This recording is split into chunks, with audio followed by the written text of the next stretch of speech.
हाय guys, मैं हूं Gauri and you are watching a brand new episode of markets today, जहां मैं हेडलाइंस के पीछे छुपे मार्केट्स के असली सिग्नल को डीकोड करती हूं। आज के एपिसोड में 3 इंपॉर्टेंट स्टोरीज हैं फोकस में अलग अलग सेक्टर से।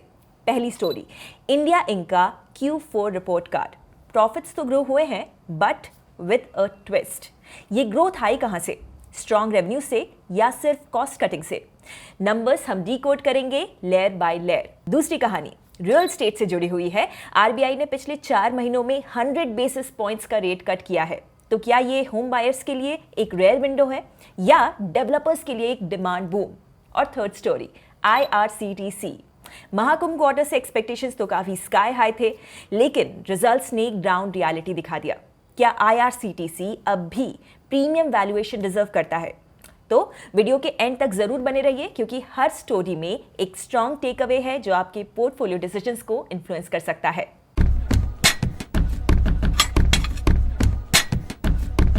चलिए शुरू करते हैं पहली market wide story, India Inc के Q4 के रिपोर्ट कार्ड से। इंडिया इंक के Q4 रिजल्ट्स ने इस बार सरप्राइज दिया, लेकिन अच्छा सरप्राइज था या बुरा? थोड़ा थोड़ा दोनों ही। अगर आप सिर्फ निफ्टी 50 को देख रहे हो तो नंबर्स ठीक ठाक रहे, पर अगर आप पूरे मार्केट का पल्स देखोगे तो स्टोरी और लेयर्ड है। Let's break it down. Nifty 50 ने कैसा परफॉर्म किया? निफ्टी 50 का अर्निंग्स पर शेयर Q4 में ईयर ऑन ईयर 4.9% ग्रो हुआ, और ये सब तब जब एक्सपेक्टेशन थी कि EPS इनफैक्ट फॉल होगा। So the performance was solid.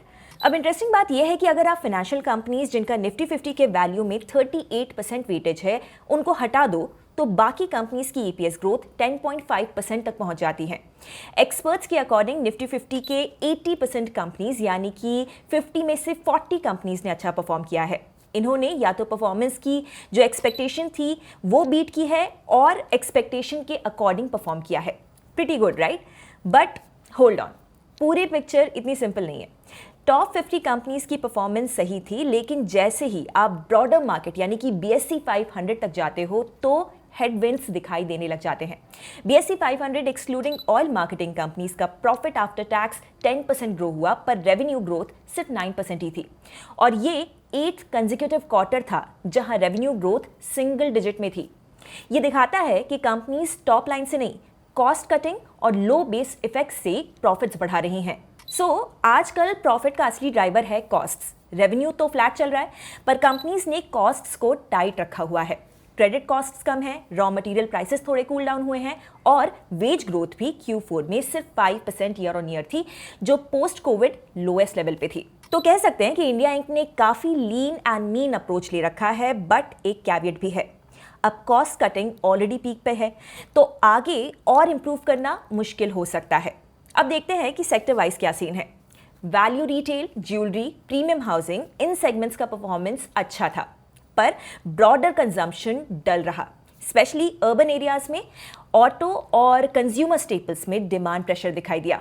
Banks और NBFCs की नेट इंटरेस्ट इनकम थोड़ा अंडर प्रेशर थी, क्योंकि लोन ग्रोथ स्लो हो गई थी। IT कंपनीज ने डिसेंट नंबर्स दिए हैं, लेकिन US एंड यूरोप के मैक्रो इश्यूज इन पर काफी इंपैक्ट डाल रहे हैं, जिस वजह से FY26, FY27 का जो आउटलुक है वो थोड़ा डाउनग्रेड हुआ है। मिड और स्मॉल कैप्स का क्या हुआ? FY24 में स्मॉल एंड मिड कैप्स ने लार्ज कैप्स को आउट परफॉर्म किया, बट FY25 में टेबल्स टर्न हो गई। स्मॉल एंड मिड कैप्स का प्रॉफिट आफ्टर टैक्स ग्रोथ गिर के 9% पे आ गया, जो पिछले साल मैसिव 24% था। और अब कंसर्न ये है कि उनका वैल्यूएशन हाई है, पर ग्रोथ स्लो हो रही है। सो ये थोड़ा सा रिस्की जोन है। According to experts, domestic indicators भी स्लो हो रहे हैं, जैसे कि credit growth, auto sales, real estate sales. तो मिड स्मॉल कैप से FY26 में भी आउट परफॉर्मेंस एक्सपेक्ट करना थोड़ा सा डाइसी हो सकता है। तो अब अर्निंग्स आउटलुक क्या कह रहा है?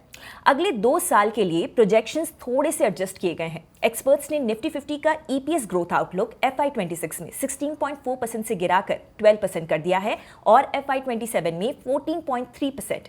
Consumer, telecom, metals, oil and gas and banks, ये सेक्टर्स ग्रोथ के लिए हैवी लिफ्टिंग करने वाले हैं as per experts.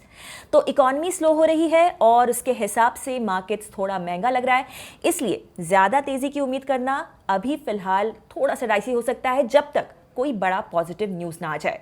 All in all, India Inc का Q4 रिजल्ट्स डिसेंट था, but not dazzling. So as an investor ये टाइम है थोड़ा सा सिलेक्टिव होने का। सेक्टर पिकिंग और कंपनी लेवल एनालिसिस अब और ज्यादा इंपॉर्टेंट हो गया है। अब इस कॉशनरी स्टोरी के बाद आते हैं पॉसिबली सबसे इंपॉर्टेंट गुड न्यूज पर। इस बार आरबीआई ने एक्सपेक्टेशन से ज्यादा रेपो रेट में 50 बेसिस पॉइंट्स का बम्पर कट किया है। अब ये रेट 6% से कम होकर 5.5% हो गया है। तो टोटल मिला के पिछले 4 मंथ्स में 1% यानी 100 बीपीएस का रेपो रेट कट हो चुका है। प्लस आरबीआई ने कैश रिजर्व रेशियो यानी कि CRR भी 100 बेसिस पॉइंट्स यानी 1% कट किया है, जो कि मार्केट्स के लिए मेजर सरप्राइज था। मतलब अगर आप लोन पे घर लेने का प्लान बना रहे हो तो ये एक बड़ा ग्रीन सिग्नल हो सकता है। पर रेपो रेट और CRR कट से फर्क क्या पड़ता है, थोड़ा सिंप्लीफाई करते हैं। रेपो रेट वो रेट होता है जिस पे कि आरबीआई बैंक्स को लोन देते हैं। जब ये रेट थोड़ा सा कम होता है तो बैंक्स भी आगे लोन सस्ते में देते हैं। और CRR कंपल्सरी रिजर्व्स रिप्रेजेंट करता है, जो कि बैंक्स को आरबीआई के पास मेंटेन करना पड़ता है। अगर ये कम होता है तो बैंक्स के पास ज्यादा पैसे होते हैं लोन्स देने के लिए, which means more loans and lower rates. In fact RBI governor के अकॉर्डिंग ये CRR में 1% कट से बैंकिंग सिस्टम में 2.5 लाख करोड़ रुपीस रिलीज होंगे, जो कि बैंक्स फ्रीली लोन्स देने के लिए यूज कर सकेंगे। इसका डायरेक्ट इंपैक्ट होता है होम लोन इंटरेस्ट रेट पर भी। तो अब एक्सपर्ट्स ये बोल रहे हैं कि होम लोन रेट्स 7.75% के नीचे भी आ सकते हैं। What does that mean? Come EMI, better affordability और हायर एलिजिबिलिटी। आपको वही घर जो कि पहले थोड़ा स्ट्रेच हो रहा है लगता था, अब शायद अचीवेबल लगे। ये repo rate cut specially first time buyers के लिए सुपर हेल्पफुल है। नाहर ग्रुप की वीपी मंजू याग्निक के हिसाब से this rate cut is poised to create a significant improvement in affordability, specially for first time purchases. This will help revive interest in mid income and premium housing segments. और इसलिए developers भी काफ़ी happy दिखाई दे रहे हैं। एक तो rate कम होने से रियल एस्टेट की डिमांड रिवाइव हो सकती है, दूसरी तरफ सस्ता क्रेडिट मिलता है तो प्रोजेक्ट्स जो है वो जल्दी कंप्लीट होते हैं, अनसोल्ड इन्वेंट्री क्लियर होती है और मार्केट में एक फ्रेश एनर्जी आ जाती है।